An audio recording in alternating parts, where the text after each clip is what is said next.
va passer avec beaucoup de plaisir à la suite. Et la suite, ça s'appelle Testimony Time. On peut mettre le diapo. Testimony Time. On l'a eu il y a un mois. Merci Thomas. On l'a eu il y a un mois avec Eric. Et ce matin, je vais appeler Annie à me rejoindre et Thomas. On va leur laisser toute la place. Thomas va présenter Annie. Et puis Annie va dire quelques mots de témoignage. On leur laisse toute la place. Merci.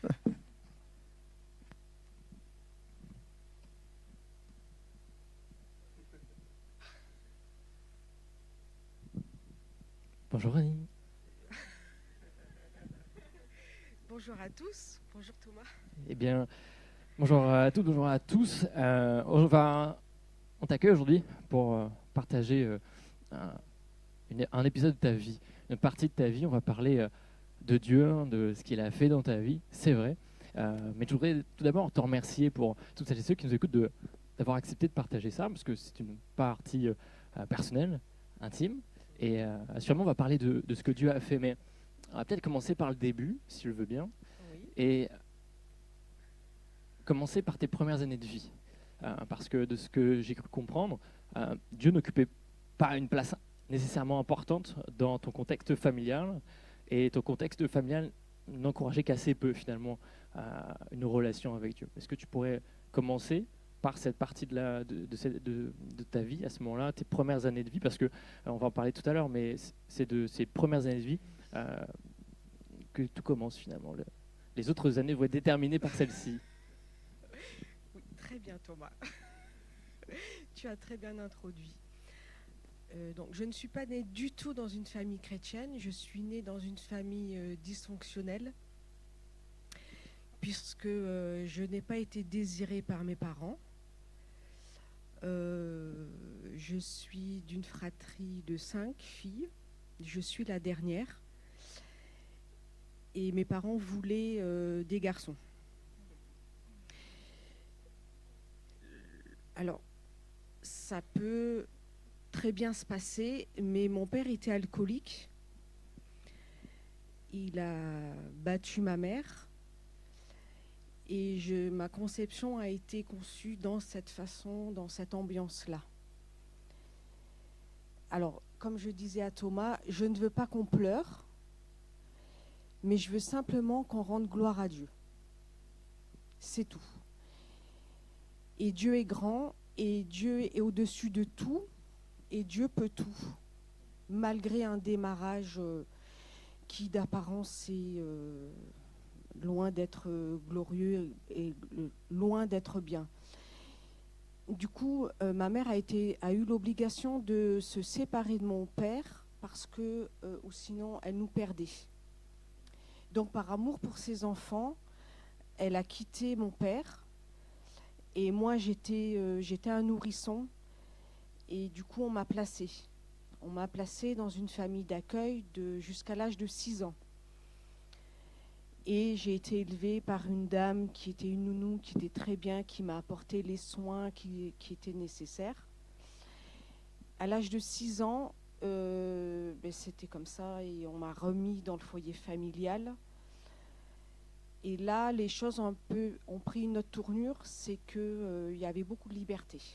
Alors pour les plus anciens, je suis née en 68. Ça veut dire ce que ça veut dire. Donc à ce moment-là, dans le foyer familial, il y a beaucoup de choses qui se sont passées. J'ai subi de l'inceste très rapidement, à peu près 2 ans après ma venue dans le foyer, mais c'était sous silence. On ne disait rien, c'était comme ça. Et moi, en tant qu'enfant, je luttais avec tout ce que j'avais, tout ce qu'on m'avait appris en fin de compte dans ma plus petite enfance. Et j'étais confrontée déjà à me renfermer. Et j'ai continué ma vie comme ça jusqu'à l'âge de 17 ans et demi. J'étais libre, je faisais ce que je voulais. Je racontais ce que je voulais. J'avais une double vie. Et il y avait une certaine ambiance très très malsaine. Et je ne voulais pas faire une certaine expérience dans ma vie. je ne voulais surtout pas la faire. Et à l'âge de 17 ans et demi, j'ai fait une certaine expérience qui m'a coûté énormément. Mentalement, je peux dire même physiquement, au point que cette expérience, elle m'a hantée jour et nuit, au point qu'elle m'a poussée à vouloir mettre fin à ma vie. Parce que je ne voyais pas pourquoi je continuais à vivre, je ne voyais pas l'intérêt de vivre. Pour moi, j'avais tout connu. J'étais brisée entièrement. Donc, je ne voyais pas pourquoi, à 17 ans et demi, j'allais continuer à vivre. Donc, ma seule possibilité, c'était je vais mourir, ce n'est pas la peine de continuer. Excuse-moi Annie, donc dans ta liberté finalement, tu nous dis qu'il y a une limite à cette liberté. Que dans cette liberté de vie, pour autant, tu t'es retrouvé à un épisode de ta vie où tu savais qu'il devait y avoir autre chose. Parce que tu étais pleine de souffrance, tu étais en prise à de nombreuses difficultés, à l'anxiété, physiquement, psychologiquement. Et quelle solution as-tu trouvé à ce moment-là? Est-ce que tu t'es réfugié auprès de ta famille, auprès de tes amis? Comment as-tu réagi à ça? Je n'en ai parlé à personne. Je gardais tout pour moi. Mais j'avais entendu d'une amie, j'avais 13 ans, elle m'avait dit « Dieu est partout ». Dieu est partout, c'est tout. Et moi, j'avais refusé tout ce qui est religion catholique. Je ne voulais pas. On m'avait proposé, j'ai dit non, je n'en veux pas. Et quand je me suis retrouvée dans cet état où je voulais mettre fin à ma vie, parce que je ne voyais plus l'intérêt, j'étais dans ma chambre, sans savoir que je priais, sans savoir qu'on allait m'entendre, sans savoir ce qui allait se passer par la suite. J'ai prié, mais je ne savais pas que je priais. Sachant que tu n'as pas du tout été élevé dans ces réflexes-là. J'étais complètement ignorante. Complètement nouveau. Ignorante de ce côté-là. Alors, et j'ai prié. Alors, ma prière, c'était, est-ce qu'il y a quelqu'un qui peut venir m'aider? Est-ce qu'il n'y a pas quelqu'un qui peut venir me donner, me libérer, quelqu'un qui vienne sans me donner, sans avoir du jugement sur ma personne. Mon aspiration, c'était ça, c'était que je voulais quelqu'un qui vienne m'aider, qui vienne m'en sortir de la galère dans laquelle que j'étais, quelqu'un qui ne me juge pas, quelqu'un qui ne me condamne pas, et par-dessus le marché, quelqu'un qui m'aide à m'en sortir. Ça, c'était ta prière. Ça, c'était ma prière. Seule. Voilà, dans ma chambre. Alors, ça avait duré un certain temps. Tu avais 17 ans, c'est ça? J'avais 17 ans et demi. Et le lendemain, je me réveille. Et là, j'avais reçu quelque chose. Dans mon cœur, j'étais convaincue que j'allais changer de vie.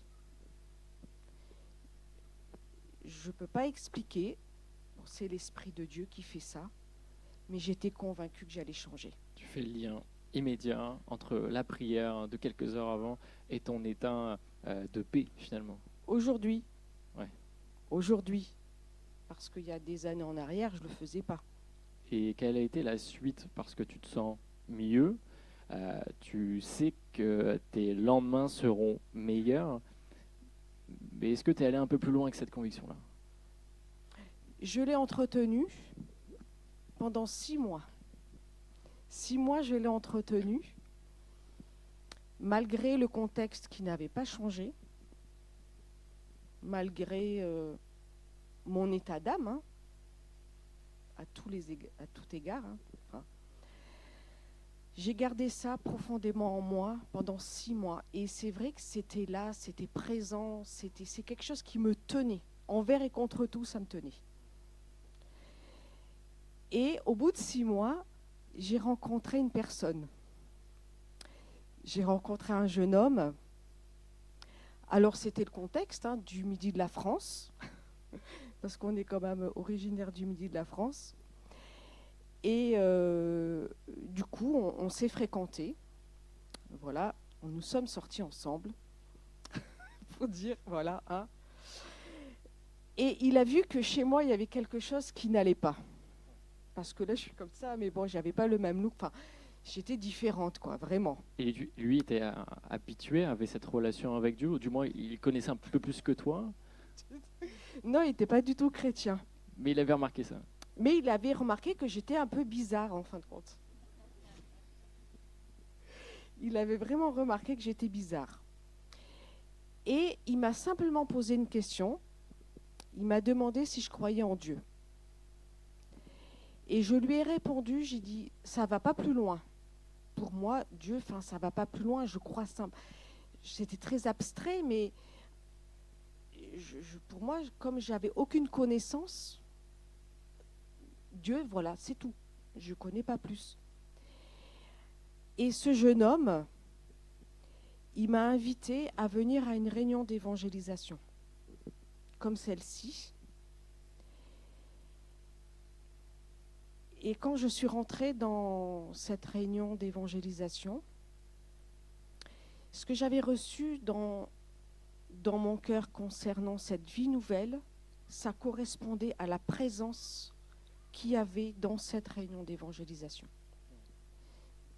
C'est indéniable. Et j'étais bien.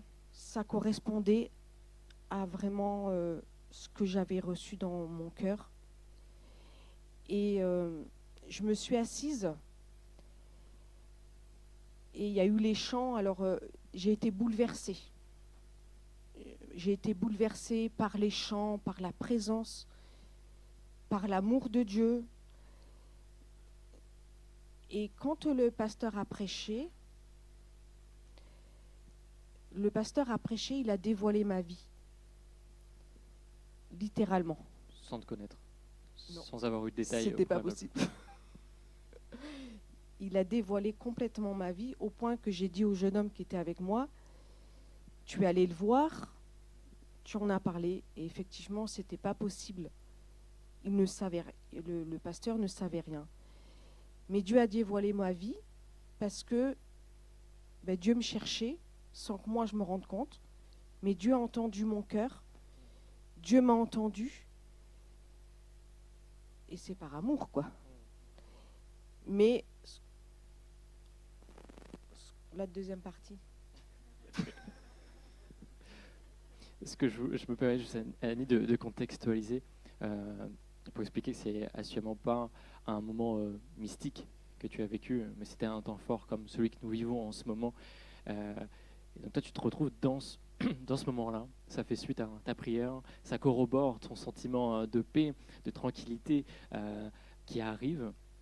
Et juste après ça, c'est cette première fois où tu arrives dans une église où on te parle d'un Dieu qui libère, un Dieu qui restaure, qui guérit, qu'est-ce que tu fais? Est-ce que tout de suite tu te jettes dans ce nouveau quotidien? Est-ce que tout de suite tu as confiance en Dieu? Est-ce que tu te réfugies, comme je disais tout à l'heure, avec ta famille, avec tes amis? Est-ce que tu en parles? Comment est-ce que tu réagis? Est-ce que tu continues d'avoir une relation avec Dieu? Est-ce que tu continues à prier? Non. Non, non, parce que, en fin de compte, à partir de là, régulièrement, on s'est rendu à cette réunion d'évangélisation. Ok, une nouvelle discipline une nouvelle routine qui arrive. C'est pas du tout une discipline, hein. C'est par envie qu'on y a été. Bien sûr, ouais. On y a été par envie, par besoin intérieur, parce que ça faisait du bien. On a été à la réunion d'évangélisation. Et c'est vrai que, je ne vous cache pas, je m'endormais, parce que c'était le soir tard. Les 3/4 du temps, je m'endormais.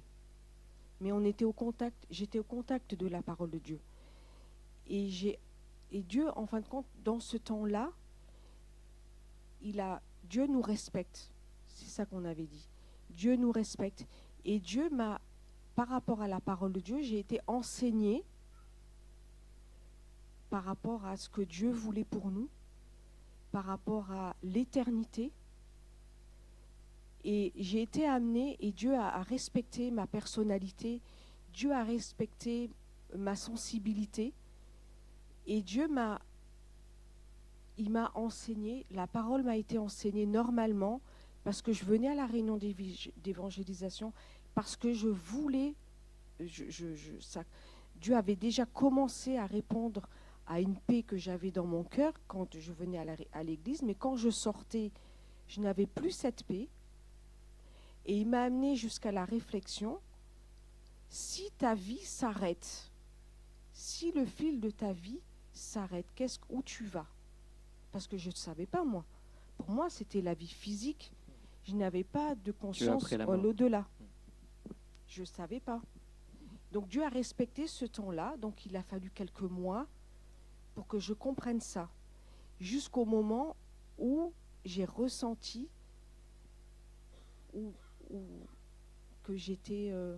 que si ma vie elle s'arrêtait, j'étais pas prête, je partais pas avec le Seigneur.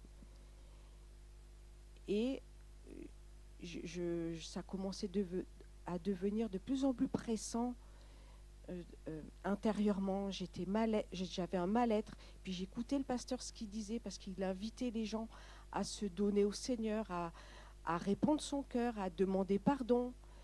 J'ai compris ce que c'était l'œuvre de la croix, ce que Jésus a fait sur la croix pour moi. Et j'étais amenée à vouloir vivre cette expérience-là. J'ai été amenée dans cette démarche-là. Alors le pasteur ne m'a jamais rien dit. C'était entre Dieu et moi. C'est tout. Et à ce moment-là, il y a eu un moment bien précis où je me suis retrouvée dans ma chambre. Et là, j'ai dit, Seigneur, je priais. Alors, au bout d'un moment, voilà, je voulais que ça aille plus vite, je voulais que je sois mieux plus vite, je voulais que ça change plus vite intérieurement, je voulais vraiment avoir toujours la paix de Dieu, mais je ne l'avais pas. J'allais à l'église, je l'avais, je sortais, je ne l'avais plus. Donc, il y avait un truc qui clochait. Et à ce moment-là, j'ai dit, Seigneur, montre-moi s'il y a quelque chose que je ne t'ai pas confessé de ma bouche. Montre-moi. Et c'est vrai que le Seigneur me l'a montré. Le Seigneur m'a montré clairement qu'il y avait quelque chose de bien précis qu'il avait en abomination et qui me demandait de lui demander pardon avec ma bouche. Donc là, tu saisis que Dieu est à ta disposition, que Dieu est prêt à t'aider, mais Dieu attend en retour que tu lui laisses finalement ce qui pèse et ce que Dieu ne souhaite pas, ce que Dieu ne tolère pas. Il y a cet échange-là, finalement, entre toi et Dieu. Dieu répond, Dieu veut apporter la guérison, et en échange, Dieu te demande, et plus généralement Dieu nous demande, finalement, de laisser à ses pieds, en priant, en lui parlant, en abandonnant ce que nous avons dans notre vie et qui ne lui plaît pas. Ce que tu notes à ce moment-là. Et à l'issue de cette prière-là, est-ce que ça va mieux définitivement? Est-ce que tu sens que la paix de Dieu t'accompagne à l'église et en dehors? Alors, je m'endors. Je suis désolée, chaque fois ça se passe comme ça. Mais Dieu fait comme il veut. Avec chacun, il fait différemment. Voilà, on est des êtres uniques, donc Dieu fait avec chacun différemment. Et je m'endors et alors ça avait duré un certain temps quand même. Je le dis comme ça avec le sourire, mais je ne l'ai pas dit avec le sourire, c'était pas... Et le lendemain, je me réveille, j'étais quelqu'un de nouveau.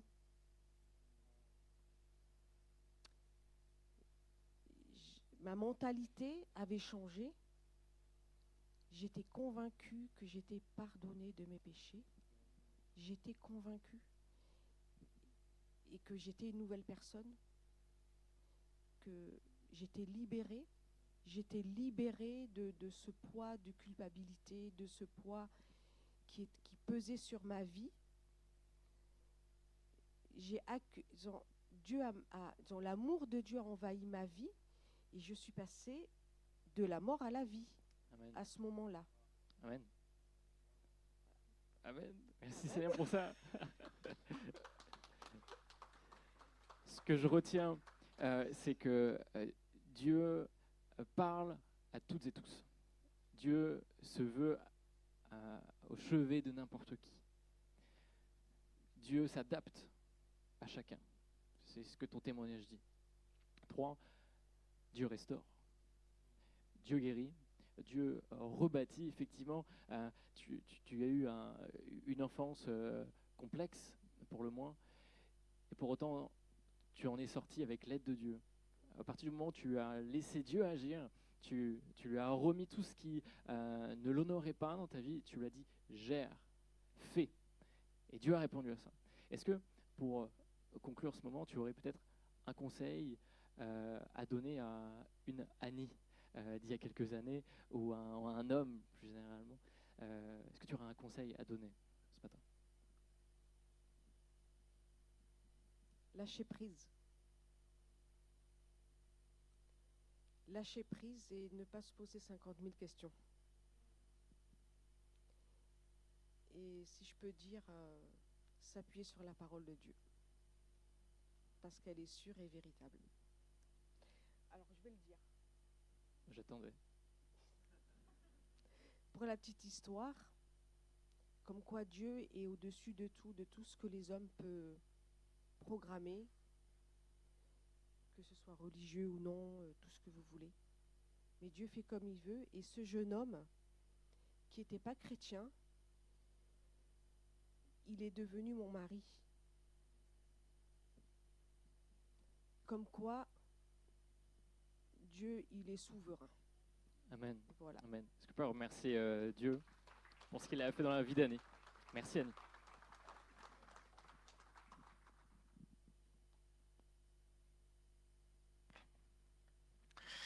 Waouh, waouh. Moi, je connaissais le témoignage dans les grandes lignes. Là, on l'a eu. C'était très, très beau, très sincère, très fort et pertinent. L'histoire que Annie nous a racontée, son histoire, elle me touche. J'aimerais, dans les proches minutes à venir, découvrir avec vous une histoire très complémentaire à l'histoire d'Annie. Une histoire que l'on retrouve dans la Bible. Annie a sa rencontre avec Dieu. Il y a 12 hommes qui ont rencontré Dieu aussi d'une certaine façon. Et j'aimerais qu'en complément du témoignage d'Annie, qu'on puisse découvrir cette histoire et découvrir comment elle peut nous toucher, cette autre histoire aussi. Elle est dans la Bible, elle est dans l'évangile de Marc au chapitre 4. On va la découvrir ensemble. Voici ce que le texte nous dit. Ce jour-là, le soir venu, Jésus leur dit « Passons sur l'autre rive ». Après avoir envoyé la foule, ils l'emmenèrent sur la barque où il se trouvait. Il y avait aussi d'autres barques avec lui. Un vent violent s'éleva, et les vagues se jetaient sur la barque, au point qu'elle se remplissait déjà. Et lui, Jésus, il dormait à l'arrière sur le coussin. Ils le réveillèrent et lui dirent « Maître, cela ne te fait rien que nous soyons en train de mourir ?» Il se réveilla, menaça le vent et dit à la mer « Silence, tais-toi !» Le vent tomba et il y eut un grand calme. Puis Jésus leur dit « Pourquoi êtes-vous si craintifs? Comment se fait-il que vous n'ayez pas de foi ?»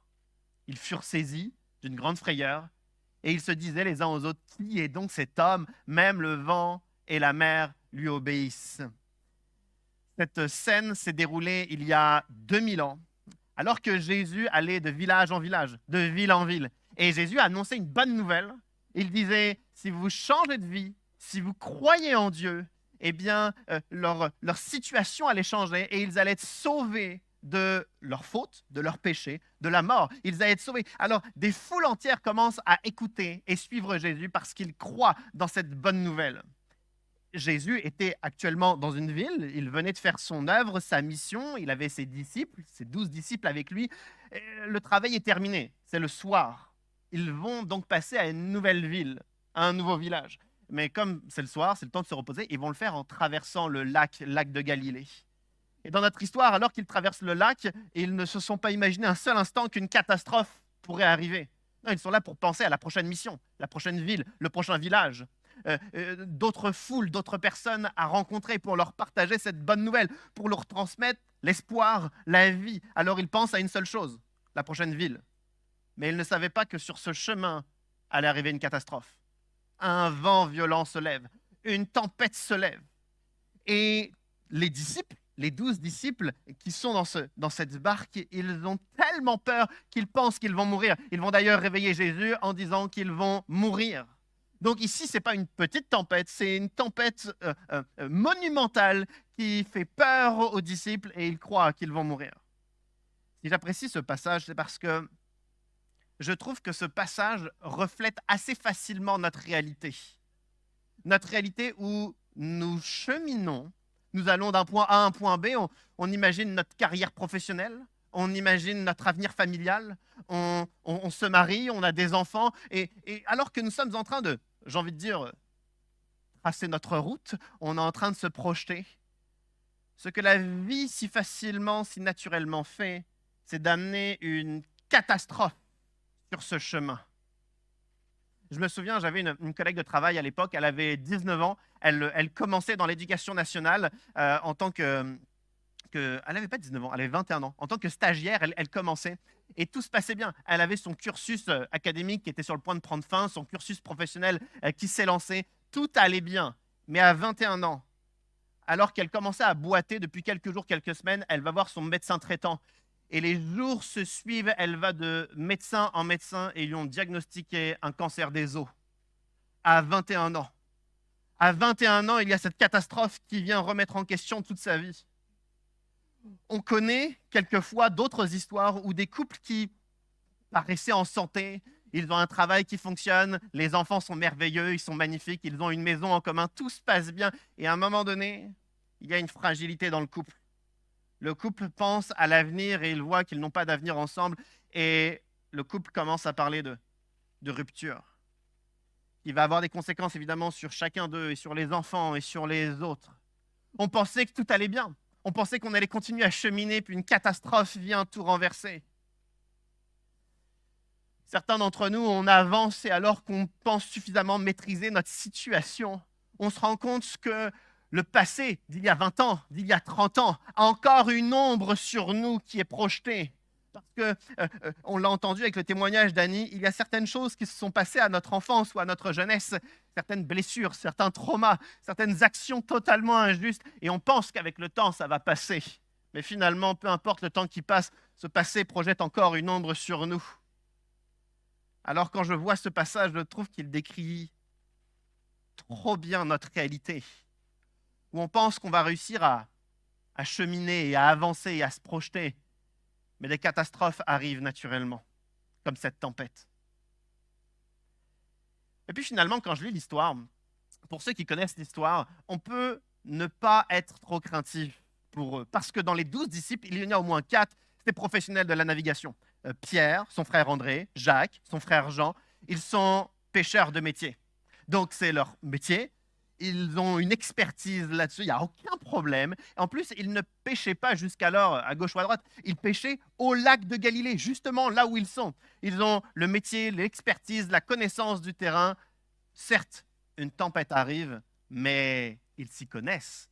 Tout devrait bien se passer. Mais non. Le passage nous dit que les disciples sont dans la crainte et qu'ils croient qu'ils vont mourir.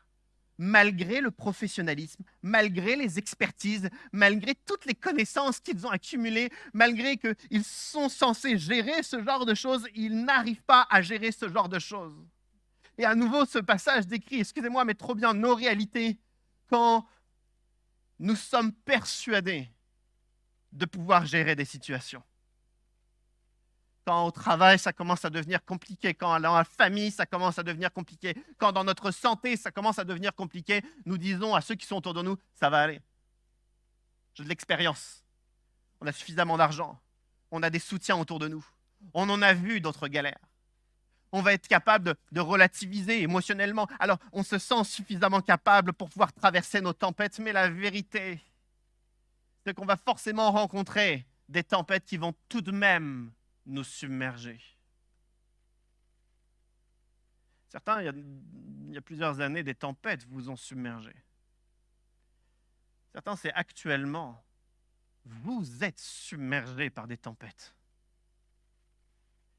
Et quand je vois l'expertise et les connaissances des disciples pour pouvoir traverser facile, non seulement le lac, mais les potentielles tempêtes qu'il y aurait sur le lac, mais malgré tout, ils sont tout de même submergés. Et je ne veux pas remettre en question nos forces de caractère, les ressources. Je ne veux pas remettre en question la force de notre famille. Je ne veux pas remettre en question nos soutiens. Je ne veux affaiblir personne d'entre nous, mais je crois que la vie ici-bas amène des tempêtes qui, quoi qu'il arrive, nous submergent. Alors j'ai envie de... Je me pose la question, à moi le premier, j'ai envie de nous poser la question, encore combien de temps on pense qu'on va être suffisant? Encore combien de temps on pense qu'on est capable de contrôler les situations? On va gérer. Certains d'entre nous, à chaque tempête, on est blessé. À chaque tempête, notre couple prend un coup. À chaque tempête, nos finances prennent un coup. À chaque tempête, c'est notre santé psychologique qui prend un coup. Mais c'est pas grave, on va affronter la tempête encore avec nos propres ressources, nos propres raisonnements, nos propres soutiens. Je crois que ce passage nous décrit une réalité où il y aura forcément des tempêtes qui vont nous submerger. Allons-nous affronter la vie seuls? Allons-nous affronter la vie seuls, ou est-ce qu'il ne serait pas le moment de reconnaître que seuls nous n'affronterons jamais avec succès la vie? Vous connaissez autant que je connais des personnes qui, on le voit, cela fait 20 ans qu'ils ont traversé une tempête avec échec. Et 20 ans plus tard, il y a encore les traces de cet échec. Parce qu'on les voit dans l'amertume, on les voit dans la colère, on les voit dans la douleur, on les voit dans la peine. Et quelquefois, c'est nous-mêmes qui sommes comme ça. Et je crois que ce passage me pousse à baisser les bras et à dire, je ne pourrai pas affronter toutes les tempêtes. Je ne pourrai pas affronter toutes les batailles. Les 12 disciples sont terrorisés dans la barque. Ils sont tous terrorisés sauf un, le 13e homme de ce bateau, Jésus. Le texte nous dit quel décalage, quel contraste. Il y en a 12 qui sont terrorisés et il y en a un 13e qui est sur un coussin. Un coussin. Il y a un tel contraste entre 12 hommes terrorisés parce qu'ils ont peur de mourir, ils sont persuadés qu'à cause de la tempête, ils vont mourir, et le 13e, Jésus, est allongé, il est en train de dormir. Je trouve que le sommeil de Jésus est une preuve de sa sérénité, de son assurance. Il est dans le même bateau, dans la même tempête. Il pourrait avoir les mêmes craintes, mais il est tellement serein qu'il est capable de dormir. Tellement serein qu'il est capable de dormir. Et les disciples vont dire à la fin, qui est donc cet homme capable de dormir alors qu'on est tous persuadés qu'on va mourir? Qui est cet homme? Les contemporains de Jésus se demandaient qui était cet homme. Certains pensaient qu'il était un excellent enseignant. Il était un excellent enseignant, mais pas que. Certains pensaient qu'il était quelques siècles plus tard, on pensait qu'il était un philosophe très avant-gardiste, très innovant. Peut-être, mais pas que. Aujourd'hui, j'ai entendu dans les dernières décennies certains laïcs qui analysent Jésus et ils disent c'est un leader, un manager, un chef d'entreprise hors pair. On peut puiser tellement de bonnes valeurs de Jésus. Peut-être que Jésus serait un excellent chef d'entreprise, mais j'ose dire pas que. Certains d'entre nous, on estime que Jésus est le chef de la religion chrétienne. Pas que. Et la plupart des personnes qui connaîtraient Jésus le résumeraient au petit bébé Jésus dans une crèche. Il n'est pas resté bébé bien longtemps. Certains pourraient le résumer à la statue sur le crucifix. Il n'y est pas resté non plus très longtemps.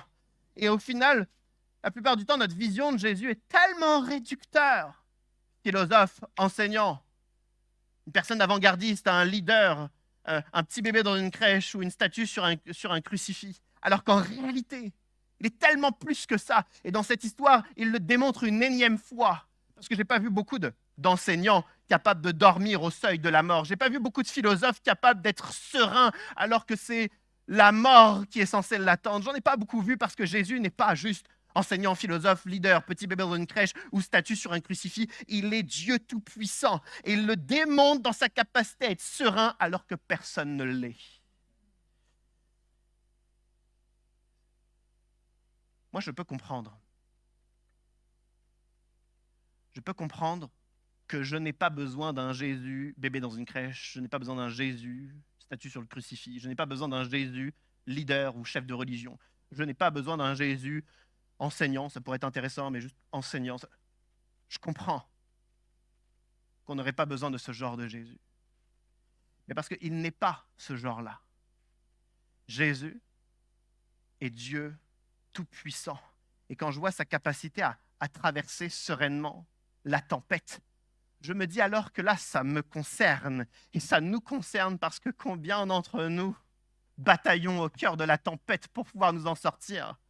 Et si ce Jésus-là est capable de traverser sereinement la tempête, alors là, j'ai tout intérêt à être attentif à savoir comment il fait, qu'est-ce qu'il fait, parce que je traverse des tempêtes, parce que nous traversons des tempêtes, et nous avons besoin de découvrir c'est quoi son secret, comment est-ce qu'il fait.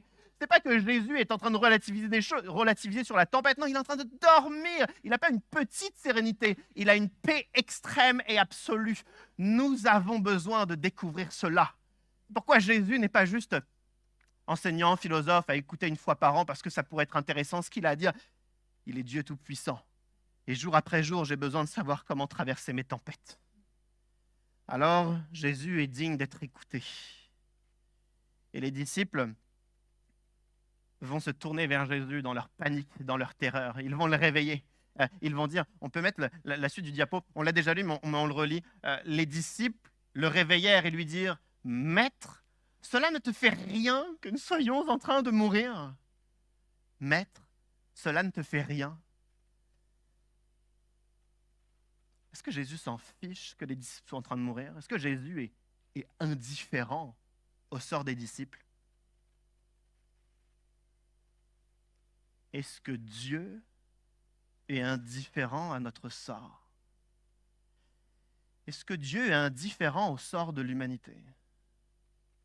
Est-ce que Dieu est indifférent aux guerres, aux catastrophes naturelles? Est-ce que Dieu est indifférent aux injustices, aux catastrophes de ma vie?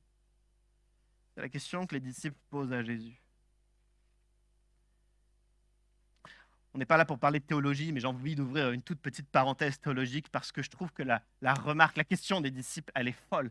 Ils osent demander à Jésus s'il est indifférent, alors que cela fait des mois et des mois qu'ils sont au bénéfice d'un millier de bénédictions de Jésus. Parce que Jésus a changé leur vie. Jésus rempli d'amour, de compassion, de patience, de grâce à leur égard. Il a changé leur vie en l'espace de quelques mois. Et ils osent, parce qu'ils ont l'impression qu'une fois Jésus paraît indifférent, ils osent dire « Es-tu indifférent à notre sort ?» Les disciples ne comprennent pas que Jésus était dans le ciel de toute éternité, dans une gloire inconcevable, inimaginable. Il aurait pu y rester, mais il a choisi de quitter le ciel, l'éternité, sa gloire, pour venir ici-bas et s'incarner, se faire homme. Jésus a vécu du rejet, de l'humiliation, de la persécution. Tout ça pourquoi? Pour chacun d'entre nous. Dans le but de nous transmettre un message de vie et d'espoir. Et il nous a aimés tellement qu'après avoir quitté le ciel de gloire éternelle, après avoir vécu rejet, humiliation, persécution, il a accepté d'aller sur la croix et de mourir. Et les disciples lui demandent, « Es-tu indifférent ?» Alors qu'il vient de quitter son ciel de gloire pour s'incarner, il est face à face dans la chair et les os, il est face à face à eux. Les disciples ne comprennent pas tout à ce moment-là. Mais évidemment que Jésus n'est pas un iota indifférent.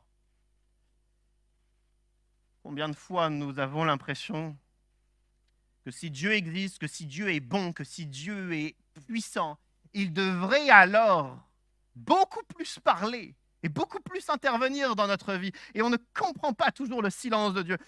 Après tout, Jésus est silencieux, il est en train de dormir. C'est vrai qu'il est silencieux, apparemment indifférent, mais silencieux. Moi, j'aimerais témoigner d'un silence que j'ai moi-même fait. Il y a plein d'entre nous, je pense qu'on est parents, et je me souviendrai pendant, je pense, toute ma vie de cette période, on l'a vécu avec succès avec Joséphine, c'est pourquoi on s'en souvient si facilement. C'est au 1 an de Jeanne, ou plutôt, elle avait presque 1 an.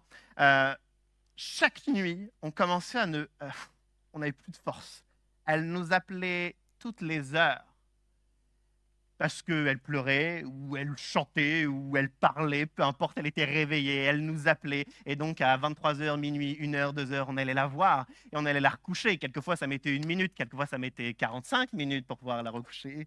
On n'en pouvait plus. Il y avait tout un rituel. Et ce rituel, s'il ne fonctionnait pas, il fallait le refaire. On chantait un chant, on mettait une petite musique, un petit bison, on la recouchait. Et puis, 1 heure après, c'était encore et encore. On n'en pouvait plus. Bon, tous les parents connaissent ça. Quand c'est les premiers mois, on accepte de faire cela. Puis à un moment donné, on a fait ce que l'on devait faire. C'est-à-dire, on a prévenu Jeanne. On a fait le même rituel que d'habitude. Petite histoire, petite chanson, petit câlin, petit bisou dans le lit. Mais en plus, on lui a dit, on l'avait dit dans les heures avant, on lui a redit, cette fois-ci, on ne viendra pas te voir. On est à l'étage en dessous, on est au rez-de-chaussée, tout va bien, on est là, tout va bien. Mais on ne viendra pas te voir. Il n'y aura pas un deuxième bisou, une deuxième histoire, une deuxième musique. Ou je ne sais pas. On est là, mais on ne reviendra pas.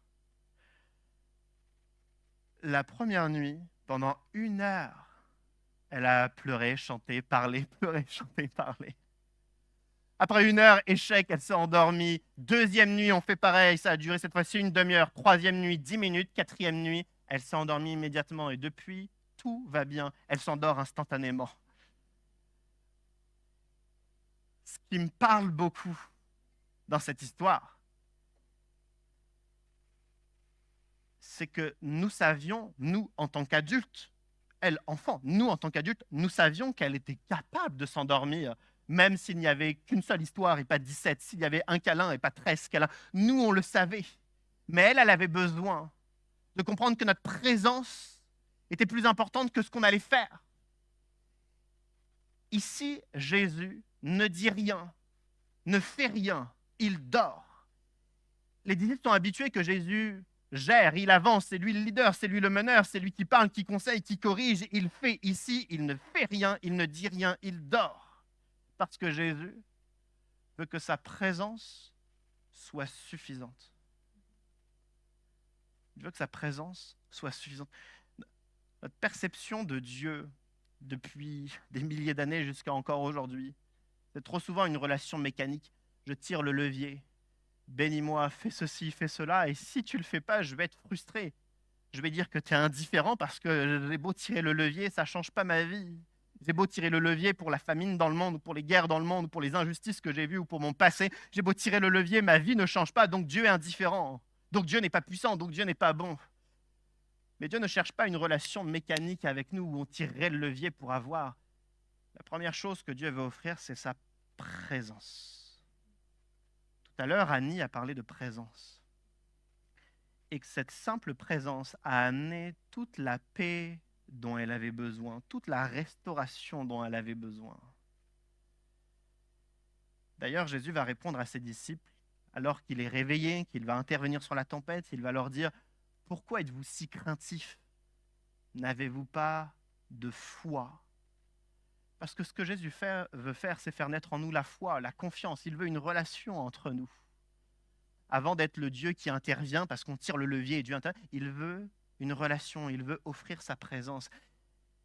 Ce que Jésus souhaitait pour ses disciples à ce moment-là, ils ont échoué, ils réussiront plus tard, mais à ce moment-là, ils ont effectivement échoué la leçon. Jésus aurait voulu que sa seule présence soit suffisante. Sa seule présence, qu'elle soit suffisante. Je pense que Jésus aurait dû être pour ses disciples à ce moment-là comme un pieu d'amarrage. Vous savez, dans les ports, en plein milieu de l'eau ou sur le bord des rives, il y a des pieux d'amarrage. Et les navires, lorsqu'ils arrivent, ils s'accrochent aux pieux. Ensuite, peu importe ce qui se passe dans la nuit, qu'il y ait beaucoup de vagues, voire même des vagues monumentales, ils sont paisibles, les marins, parce que leur navire est accroché au pieu d'amarrage, il ne va rien se passer. Le pieu ne bougera pas, donc si le navire est accroché au pieu, le navire ne sera pas endommagé. Jésus devait être pour les disciples à ce moment-là ce pieu d'amarrage. Les disciples au cœur de la tempête auraient dû voir Jésus. Il est serein, il est tranquille, il est calme. Alors ça va bien se passer. Parce qu'il est là. A-t-il vraiment besoin de calmer la tempête? Ce n'est peut-être pas nécessaire puisqu'après tout, il est là. Donc on s'accroche à lui. Jésus avait voulu changer leur être intérieur, il plaçait de la foi, de la sérénité, avant de changer l'extérieur, c'est-à-dire calmer la tempête. C'est exactement la même chronologie qui s'est passée dans la vie de Annie. Avant de changer l'extérieur de sa vie, Dieu a commencé à mettre de la paix, de la restauration, de l'amour. Et après, le reste de la vie a changé. Je crois que Dieu va faire la même chose avec chacun d'entre nous. Pour certains, ça a déjà commencé. Pour d'autres, ça n'a pas encore commencé. Mais peu importe le niveau où on est, Dieu veut commencer à changer notre être intérieur avant de changer l'extérieur. C'est pourquoi Dieu va garder le silence. Dieu va garder le silence. Toutes les fois, on va dire « change l'extérieur, calme les tempêtes ». Dieu va garder le silence. Parce qu'avant de changer l'extérieur, il veut qu'on puisse dire « change-moi, mets-moi de la paix, de l'amour. Je te demande pardon pour ma vie, change mon être intérieur. » Et c'est seulement à cette prière de repentance, cette prière de changement, que Dieu ouvre la bouche et commence à changer notre vie.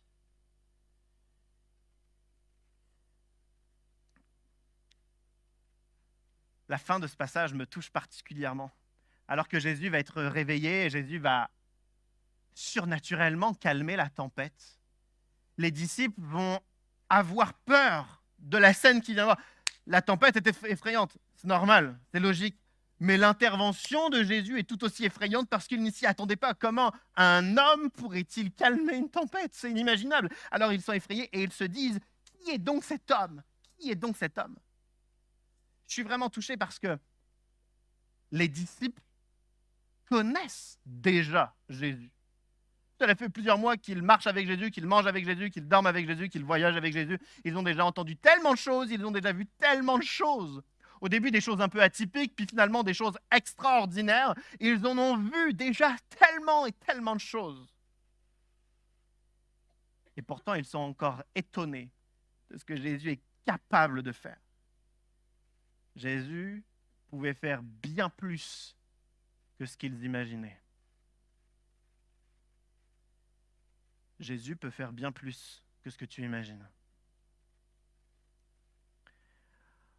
En particulier, si ta vision de Jésus, c'est le bébé dans la crèche, la statue sur la croix, le chef de la religion, l'enseignant de qualité, Jésus peut faire un peu plus que ça.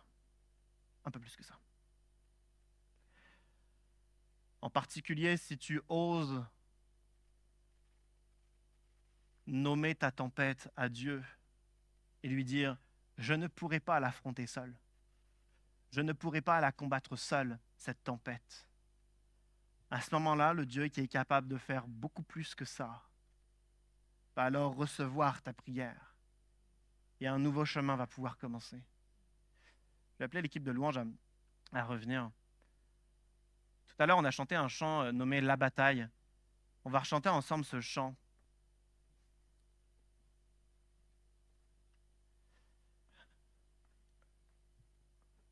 Lorsque je vois ce passage, lorsque je vois la terreur des disciples parce qu'ils pensent qu'ils vont mourir et qu'ils passent de la terreur de la mort à une frayeur admirative, à la capacité de Jésus à changer leur vie, ils passent d'un tel extrême à un autre extrême. J'ai envie de me poser la question pour moi-même. Où est-ce que j'en suis aujourd'hui? Et où est-ce que j'aimerais être demain? Est-ce que j'ai envie effectivement de sortir de ma tempête? Est-ce que j'ai effectivement envie de combattre? Est-ce que j'ai effectivement envie de m'en sortir? J'ai entendu quelqu'un il y a quelques mois dire, je le dis hors contexte, mais comprenez l'essentiel de ce qu'il dit. Cette personne disait, il est quelquefois plus facile de rester dans la dépression que de combattre pour s'en sortir. Et ce qu'il dit est, je trouvais ça tellement juste sur tout un tas de domaines parce que dans nos luttes familiales, dans le couple, dans nos luttes avec des événements passés, dans nos luttes avec nos mauvaises décisions, dans nos luttes professionnelles, il est quelquefois tellement plus facile de rester au cœur de la tempête que de commencer un travail pour s'en sortir. C'est tellement plus facile quelquefois de rester dans le problème, de rester dans le conflit, de rester à la peur qu'on connaît, que de commencer un travail pour s'en sortir. C'est pourquoi j'aimerais me demander à moi-même, est-ce que j'ai envie de combattre? Est-ce que j'ai envie de sortir définitivement de ma tempête? Parce que si je sors définitivement de ma tempête, je vais devoir alors trouver inutilement des forces en moi, parce que je n'ai pas les forces pour. Je vais devoir trouver inutilement des ressources en moi. Ça ne va pas changer grand-chose. Je vais devoir me rendre compte que rien en moi ne pourra m'aider. Si je veux vraiment combattre et m'en sortir, je vais donc me rendre compte que Rien de ce que je peux faire, de ce que je peux dire, va significativement me faire sortir de ma tempête. Et ça va mettre en évidence alors une chose. Je suis faible. Je ne suis pas à la hauteur. Tout à l'heure, on a chanté un chant qui disait « Ton amour triomphe du jugement ». Je n'ai pas envie de vous dire sur tel ou tel domaine « Je suis faible ». Parce que je vais avoir honte, parce que je préfère que ce soit caché, donc je préfère ne pas combattre. Mais l'amour de Dieu triomphe du jugement, parce que Dieu ne va pas nous juger un seul instant. Mais si nous disons, pas à la personne assise à côté de nous, mais si nous disons à Dieu, sur tel combat, je ne pourrai pas, qu'est-ce que toi tu peux faire? Parce que moi je suis faible, et je veux croire que tu es fort. Sur tel combat, de quoi es-tu capable? Peux-tu me délivrer? Peux-tu changer ma vie? Peux-tu me pardonner? Peux-tu me restaurer? Et à ces questions, Dieu n'hésite pas un seul instant, mais il offre une réponse. Quand les disciples, même s'ils ne sont pas à la hauteur, même s'ils auraient pu être suffisamment sereins pour ne pas réveiller Jésus, mais à l'instant où les disciples réveillent Jésus, Jésus calme la tempête. Alors j'aimerais, dans un moment d'introspection, un moment où on a les yeux fermés, on ne regarde pas à droite, on ne regarde pas à gauche, on a les yeux fermés. On peut intérieurement faire cette prière intime, secrète, mais une prière à Dieu. On peut lui dire, tu connais le nom de ma tempête. Ma tempête s'appelle mon couple, ma famille, mes abus passés, mes mauvaises décisions, ma colère destructrice, ma dépendance, mon manque d'affection, mon manque d'estime de soi, mon manque de confiance en soi, les rejets de ma vie, mes injustices professionnelles, mes douleurs physiques, mes problèmes de santé, le poids des échecs sur ma vie, c'est ça ma tempête. Et on peut faire cette prière très personnelle, très intime, très secrète, de dire à Dieu, es-tu capable de t'occuper de ma tempête? Es-tu capable de changer ma vie?